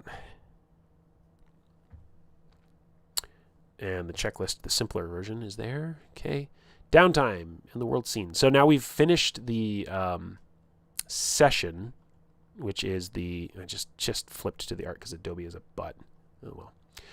Downtime in the world scene. In between adventures, which might be after one session or several, the time scale zooms out, during which the adventurers take stock and separate for a while. After describing this, the players act out a world scene. Individually, each player takes these steps, choose 2 downtime actions, describe how they play out, and adjust your adventurer's attributes accordingly. The available downtime actions are: number 1, repair or rekindle a relationship. It does not have sparks and shadows. Never even heard that, but I can infer. Repair or rekindle a relationship. Describe how, then give them 1 heart and or request 1 from them. Cool. Learn something about yourself. Ooh, they're writing to me now. Describe how you practice your craft, then mark 1 XP. Take time to heal. Describe how you avoid excitement, then clear all your wounds. Reconnect with your simple humanity. Describe how you ground yourself, then unmark 1 fire. Okay.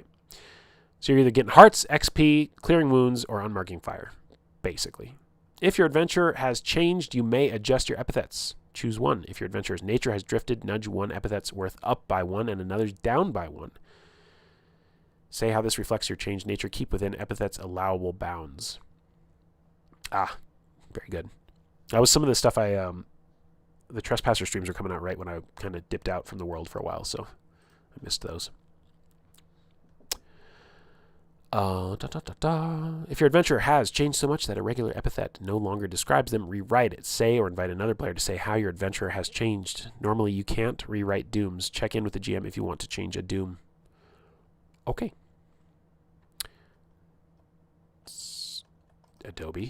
Adobe, stop. Oh, it is so fussy. Okay, the world scene is an interlude in which the players flip the script and briefly play the antagonists. It foreshadows what the world has in store for the adventurers, allowing the players to signal to the GM what challenges they want to encounter. Right, it's telegraphing and putting traps out for yourself, basically, putting obstacles out for yourself. First, the players choose a world force to narrate. Pick from the Pantheon, the City, the Wilds, the Legacy of Atlantis, or Death. If a former adventurer has become a world force, you may choose them as well. That's wild.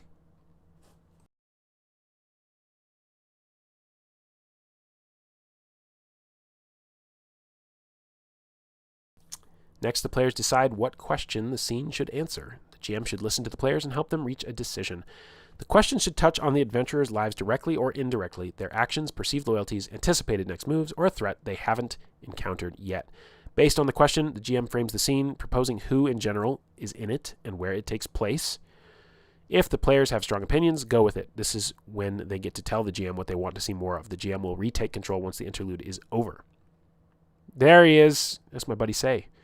Say is another one of the famed, fabulous friends that kept London sane over the last year. Say's great. Say's a variety streamer, does all sorts of cool stuff, all sorts of games and adventures and tabletop role-playing games, and running a Pathfinder game for some other friends, among other things. And they're wonderful. They're nice. They're a nice, friendly little flower person. And I appreciate you, Say. I haven't cried at every one of your multiple friends, group, circle, whatever I call you guys that I've introduced, but Say was the one that I could come to and I didn't know as well, but you were always extremely open to whatever level of venting I needed to do in that moment. Even if you didn't know what to say, you would always say you didn't know what to say. I'd be like, that's fine, dude. I just got to get it out. And so, thanks. Thanks, man. Appreciate you. And one of these days, when we wrap up, we'll raid out to you. It'll be cool.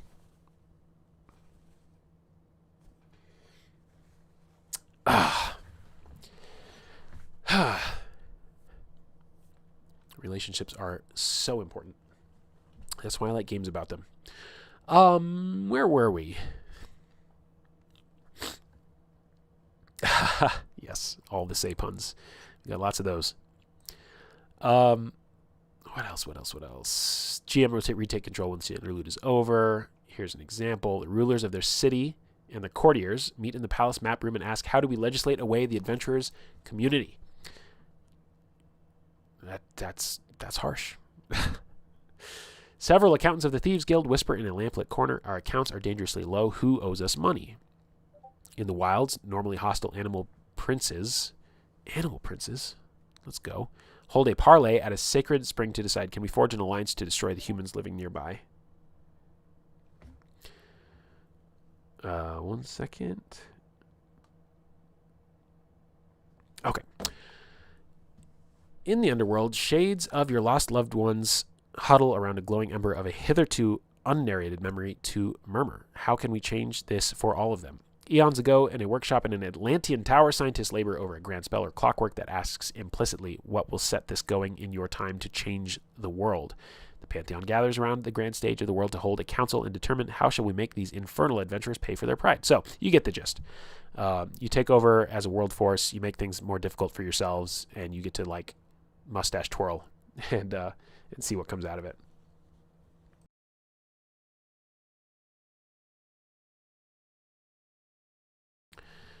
Then, each player chooses a character related to the world force. They begin a scene centered around the question. The question, again, which was prompted here in step 2. Decide what question the scene should answer.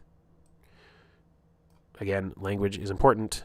This does not say decide what question the scene should ask. It says the scene should answer. The answer is expected to be there. So, the GM ends the scene when the characters have answered the question. I skipped something there, but that's fine. That is when they know what to do or what will happen next. The best world scenes don't say specifically what immediate threats they produce.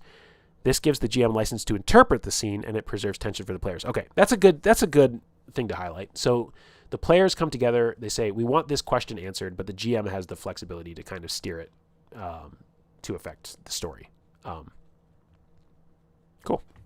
We are going to read this example because I'm trying to be better, and I think it is going to be illuminating. It's time for a world scene. Alex, Carrie, Malika, and Tomas start by choosing a world force to represent. Alex wants to be the city's rulers, and Tomas wants to show creatures of Atlantean sorcery. But Carrie and Malika want to see what the Pantheon is up to, and the others agree. It's a conversation.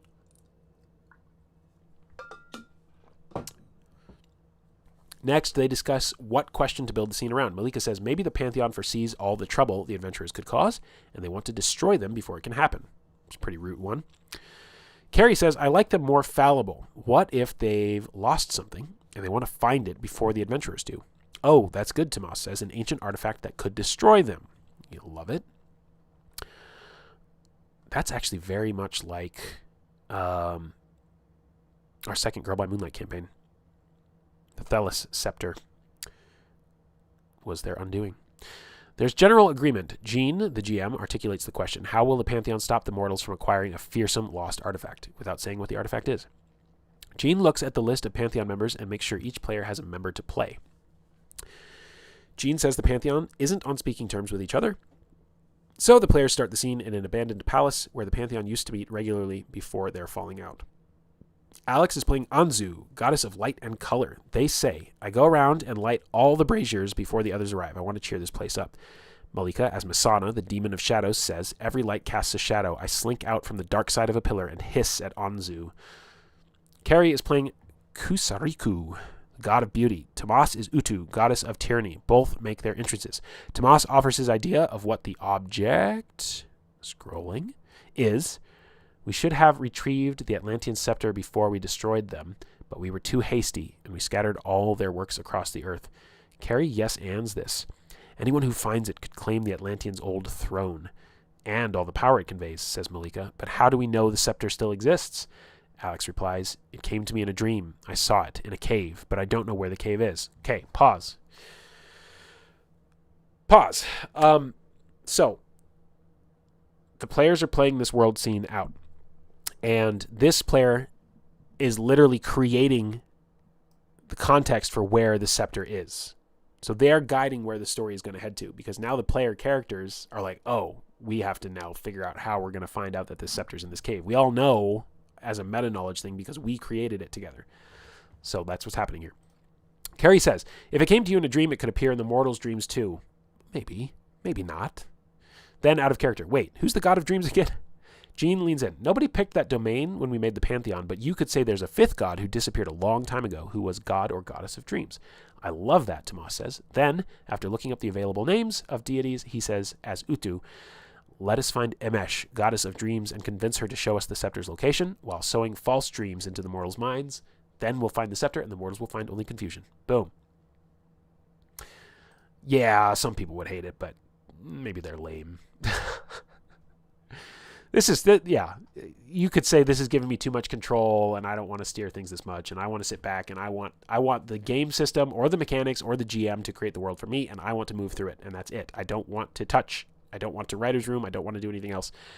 If that's you, that's okay. This game's not for you. There's a lot of games out there. I'm glad you're hanging out with us anyway or watching this VOD someday. But doesn't have to be you, but it's a way to play. The group likes this. They converse a bit more as their immortal characters, establishing that their mutual dislike stems from the last time they all saw Emesh and how they left her. Soon, though, Jean says, let's end the scene there. You established what the Pantheon lost, Scepter. You answered your question about what its members will do to keep the mortals from finding it, sowing false dreams into their sleep. Let's find out what your adventurers are up to. They did more than that. They created a whole new god and hinted at a history there. After a bio break, I guess, the group gets back together. The players play their adventurers. Jean is the one who will play the Pantheon members when they eventually show themselves. La-da-da. How it all fits together. As you make moves, you will sometimes roll misses and sometimes burning successes. The misses give you XP, and the burning successes sometimes give you fire. When you max out your XP, you do one of three things. We know what those are. When you max out your fire, you roll to Defy the Gods. This is likely to give you a new doom, making your adventurer very powerful, but also drawing them further upward toward becoming a monster. The hearts you give to others, or that they win from you, may sometimes rescue you from misses and burning successes, but only if the players who hold them choose to help you. They may choose to keep them for themselves to use as social leverage. You may use the hearts that you win from your enemies to end a fight early or turn them into an ally. There are 3 modes of play: adventuring, downtime, and the world scene. We just saw all of that. After the world scene, you return to adventuring. Ta-da! We didn't finish. We're on page... how does this work? Oh, that's what you were saying, Pepper, earlier, that they're double pages. So it's not 41 pages, it's 82. Got it. That's why I was doomed to fail from the start. I'm probably going to call it because, again, I am still sick. And I've pushed through and I've had a good time. But I think we've captured the core of the game. I don't think this is bookmarked out. Let me go back over here to this camera. You can no longer defy the goddess of dreams, Enesh. Emesh? I don't remember what they just said. Right on. Thanks for hanging out.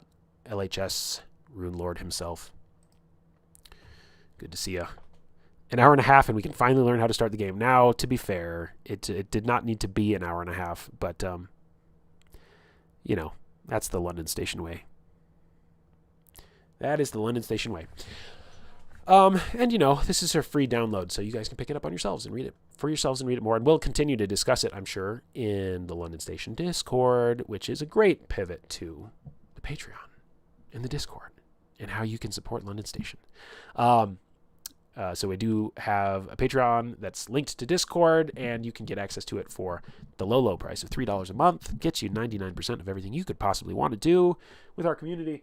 There are games starting in our community. We've got a Fiasco game coming up. I'm going to be running a Play-by-Post Legend in the Mist game coming up. There is another game who Thaddeus just posted up something about Tremere? Is that what it's called? Which is based on a book series, which is kind of... I'm going to get all the time periods wrong. Napoleonic times, but plus dragons. So he's going to run a one-shot of that coming up soon. It's a cool community of people who don't suck, as Kalana famously said last stream. And we do cool things like talk about what other streams we're going to do for London Station. And there are higher tiers on the Patreon, of course. Get you more little bonuses. There's a special voice channel at $5 and above. There's a special newsletter I write monthly, which has recap of things that have gone on with the channel. And also I write articles, my thoughts on things. And I also welcome articles from other people in the Patreon as well. If you ever want to write an article and submit it to me, I have a past life as an editor, and I will make it cool and good and get your approval, and then other people can read what you write too, if they're at that tier. From there, you know, only silly people give me more money than that, but I love them dearly. There is a sort of meta campaign around London Station and the lore of the space station and the planets we're orbiting and all this cool stuff. So there's a little meta currency you can earn at the higher tiers. You can also earn it in another way, but it'll actually let you create real, true things into the story of London Station, and people have been having fun with that.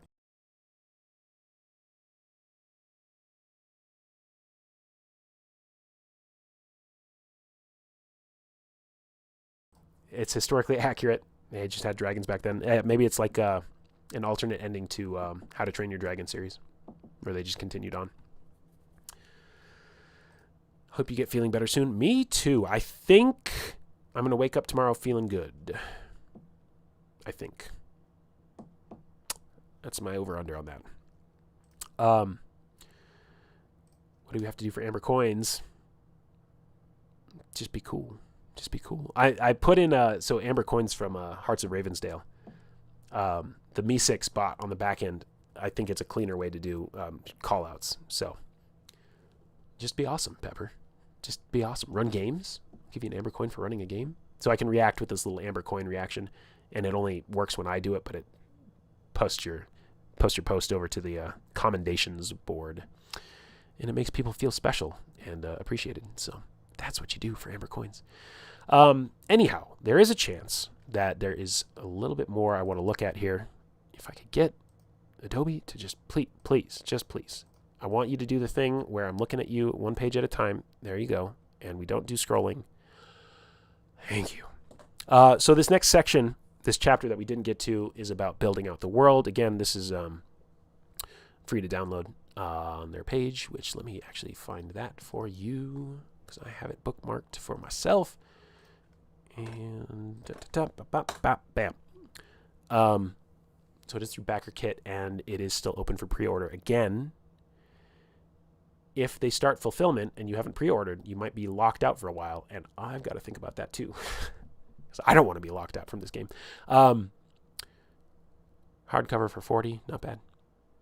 PDF for 20, all that good stuff. Why did I link you to that though? I was saying something else. I'm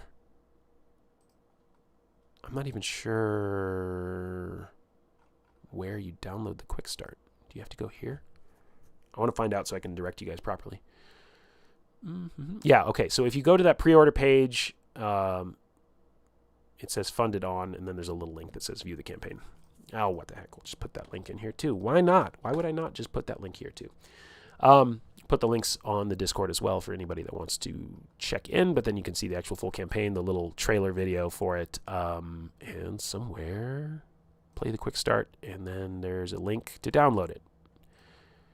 So, is it on itch.io? Hey, look, it is. Hey, look, I can put that link in the chat. There we go. We've done it all. There it is. You have everything you need. Did I make a comment on this itch.io months ago? No. I'm out there in the world, though. Cool. Back to the PDF. I want to see if there's any last things I wanted to say or share. It talks about the world building. Like I said, building out the world forces and the questions that you're going to answer as a group together to conceive of them. Answer relationship questions. Okay, I do want to just briefly skim this. Now you have built adventurers and a world for them to contend with. The next few questions help you connect the adventurers to each other in the world. Take turns asking interpersonal relationship questions. Answer the world force related questions. Frame and begin the game's first world scene. So is there a list, or how do they do this? Or on they must be on the playbooks. Maybe. One way or another, they'll get them to you. Then there's a section in here about GMing the game. This is where you get a lot of the guidance where it's like, these are the themes, lean into these themes, do these things. That's all very good and well. Let things get big. The game's scope is enormous. By beseeching a force, all adventurers have access to world-breaking power. However, it should cost them in personal ways. The more impossible seeming an adventurer's goal is, the deeper it should cut them. Yeah, you're just here twisting the knife in yourself because you're that kind of gamer who watches this kind of stream. There's a chapter on GM moves, which are kind of loosely like, these are things you can do when the game pauses to look at you for what reaction you want to make.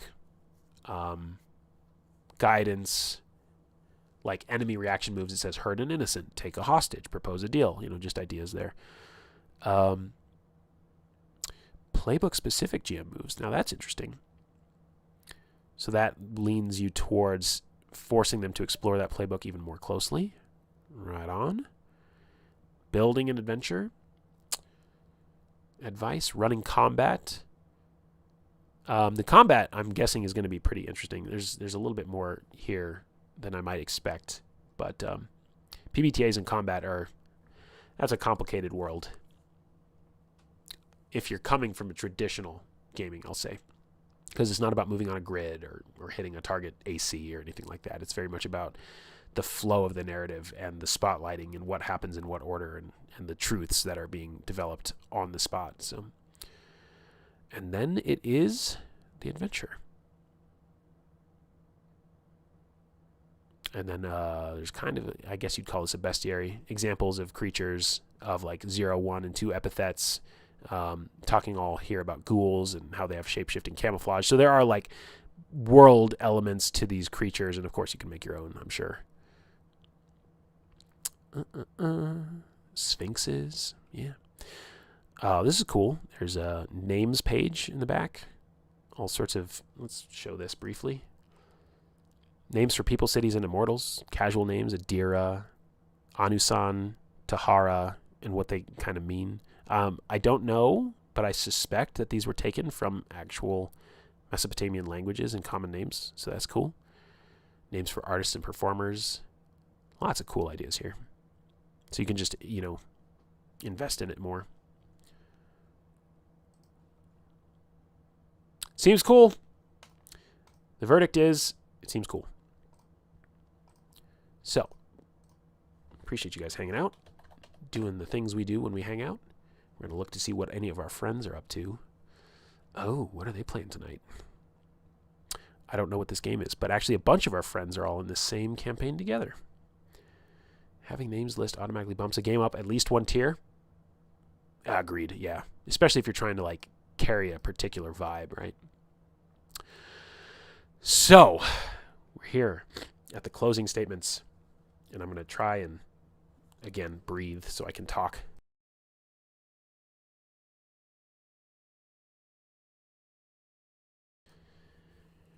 Thanks for hanging out. It's been a bit of a mess of a sick stream, but I wanted to stream anyway because I'm consistent, and it's Wednesday, and it was Wednesday at 7, and that's when I stream. Apparently I have a whole schedule now. Thanks for being here. Thanks for hanging out. I hope you enjoyed looking at the game. Like I said, they were at GAMA Expo today and posted it on Blue Sky. So I was like, well, I've wanted to talk about this game anyway. This is probably a sign. So I'm looking forward to it releasing. Do all the streamy things, if you would, please, if you don't mind. Like the stream if you liked the stream. If you did not like the stream, don't press anything, because I have a 100% like rating right now. 100%. So just, how did you get this far while disliking the stream? You should probably just not press anything. Yeah, I'll get a raid link here going in a second. Do the liking, the subscribing. We did hit 50 subscribers recently, which was awesome. And people are starting to find the channel. You see our newest passenger there, Wayne. Wayne made a comment on one of my Legend in the Mist streams. He's like, hey, I just stumbled across this, and this cleared up a bunch of stuff for me. I was like, that's awesome. That's what I'm here trying to do. So I didn't scare him away. So that's cool. Hi, Wayne, if you're watching this. Do all that subscribey stuff. I don't know. What else do you do these days? Don't super chat, because that's not a thing I've earned yet. I learned finally. Let's see. Who do we want to... I'm assuming... Is Hime running this game? I think they probably are. Every now and then I mess up the pronouns, but it's all about doing better. Hime, our friend, is where we're going to go. I believe they are running this game for a number of our other friends. Wait a second. No, hold on. Okay, we love Hime. We do. We're not going there. Sorry, Hime. We've got you before. I don't think we've ever raided Vice. Have we raided Vice Captain? I don't think we have. Sorry for those of you that are picking this up. We're not on Twitch, but I've got a lot of friends on Twitch, and so we just manually raid over to them, and we just go over there and we say London raid, and it's cool. So that second link I just put in there for Vice Captain, good buddy. He's just a bro. He's a cool guy, and I'm definitely gonna want to do some content with him at some point. I want to have him on or be on his stream at some point and just talk about our general vibe with TTRPGs. He's a younger guy, but he got his start with 3.5, and so the running joke is that he's old. So if you want to come with me and tease him for being old, that would be hilarious. But a good dude. He just finished moving, so he was out of kind of commission for a little while there, and he's doing some prep for a triangle agency campaign that he's going to run for somebody. But let's go over and say hi to Vice. Again, he's a chill dude, and I think I've said all the things I need to say. Sorry, my head's kind of foggy because of the sickness. But I think all I have to do is hit stream ending and see you guys over there. If you would be so kind, just drop in, say hi, and then you can leave. We just like to show support for our friends out there in the world. And I'll catch you next time on London Station. Bye.